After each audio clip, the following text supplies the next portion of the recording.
എല്ലാവർക്കും നമസ്കാരം. പൗരത്വം എന്ന് കേൾക്കുമ്പോൾ നമ്മൾ ആദ്യം എന്തോർക്കുക? നമ്മുടെ പാസ്പോർട്ട് അല്ലെങ്കിൽ വോട്ടർ ഐ ഡി അല്ലേ?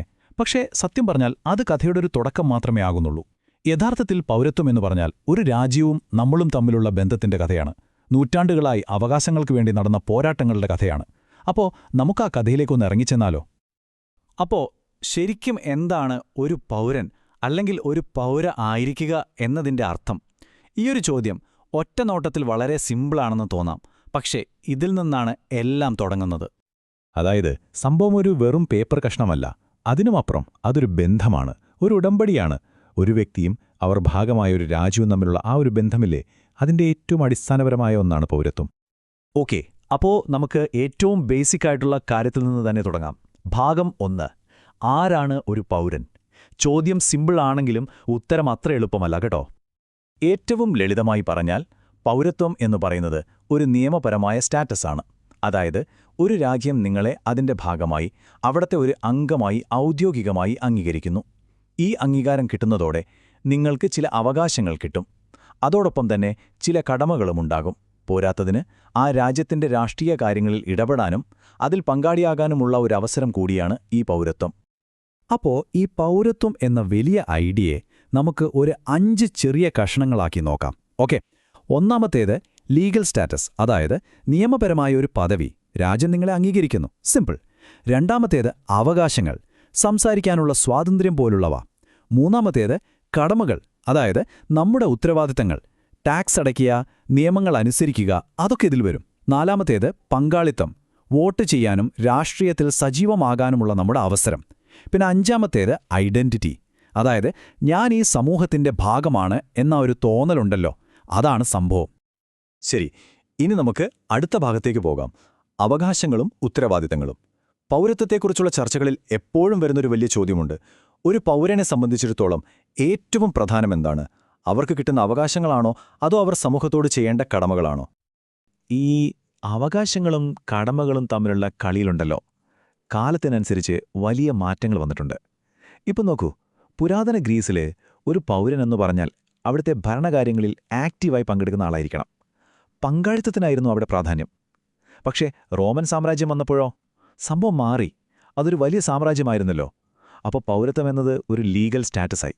അതായത് നിങ്ങൾക്ക് റോമൻ പൗരത്വമുണ്ടെങ്കിൽ നിയമത്തിൻ്റെ സംരക്ഷണം കിട്ടും. പിന്നീട് നവോത്ഥാന കാലഘട്ടം വന്നപ്പോൾ ചിന്തകൾ വീണ്ടും മാറി. അപ്പോൾ ഫോക്കസ് മുഴുവൻ വ്യക്തിയുടെ അവകാശങ്ങളിലേക്കായി. ഈ വ്യക്തിപരമായ അവകാശങ്ങൾക്ക് പ്രാധാന്യം കൊടുക്കുന്ന ചിന്താഗതിയെയാണ് നമ്മൾ ലിബറൽ കാഴ്ചപ്പാട് എന്ന് പറയുന്നത്.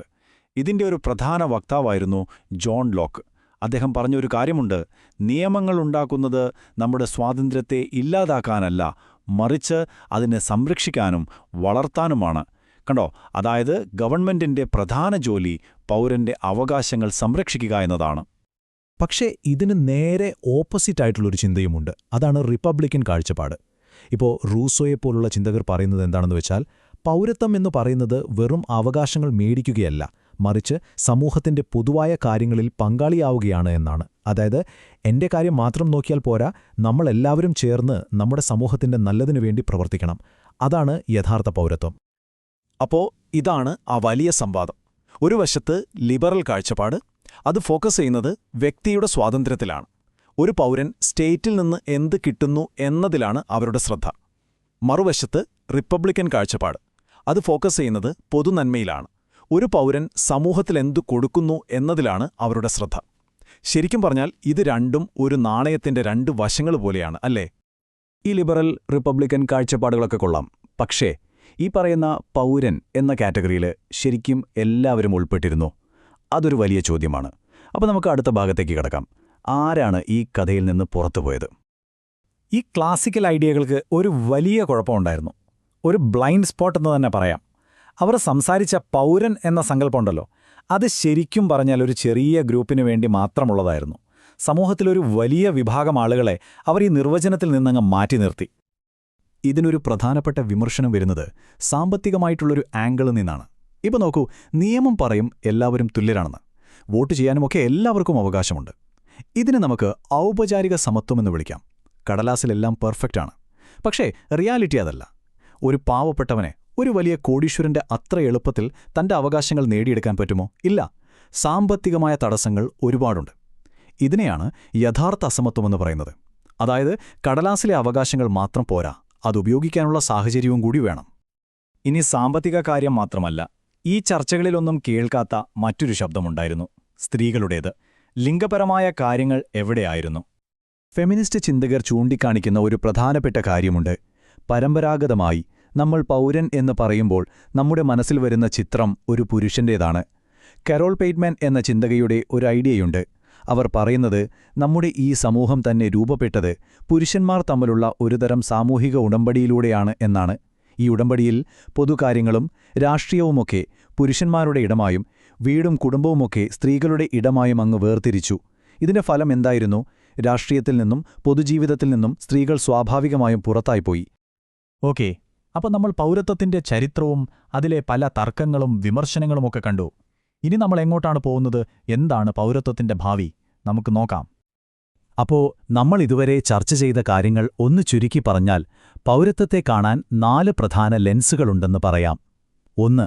ലിബറൽ കാഴ്ചപ്പാട്, പൗരനെന്നാൽ അവകാശങ്ങളുള്ള വ്യക്തി. 2.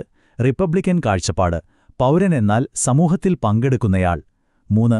മാർക്സിസ്റ്റ് വിമർശനം, പൗരനായി യഥാർത്ഥത്തിൽ സാമൂഹിക സമത്വം വേണം. 4. ഫെമിനിസ്റ്റ് കാഴ്ചപ്പാട്, പൗരനെന്ന സങ്കല്പത്തിൽ എല്ലാവരും ഉൾപ്പെടണം. ഇവയെല്ലാം ചേരുമ്പോഴാണ് പൗരത്വത്തെക്കുറിച്ചുള്ള നമ്മുടെ ഇന്നത്തെ ധാരണ പൂർണ്ണമാകുന്നത്. ഇന്ന് നമ്മുടെ ലോകം ഒരുപാട് മാറിയില്ലേ? അപ്പോൾ പണ്ട് മുതലുള്ള ഈ ഐഡിയകളെല്ലാം ഇന്ന് പുതിയ രൂപത്തിൽ ഒരുമിക്കുകയാണ്, വികസിക്കുകയാണ്. ഇതെല്ലാം കൂടിച്ചേരുമ്പോൾ അത് നമ്മളെ വളരെ പ്രധാനപ്പെട്ട ഒരു പുതിയ ചോദ്യത്തിലേക്ക് കൊണ്ടെത്തിക്കുന്നുണ്ട്. ഒന്ന് ആലോചിച്ചു നോക്കൂ.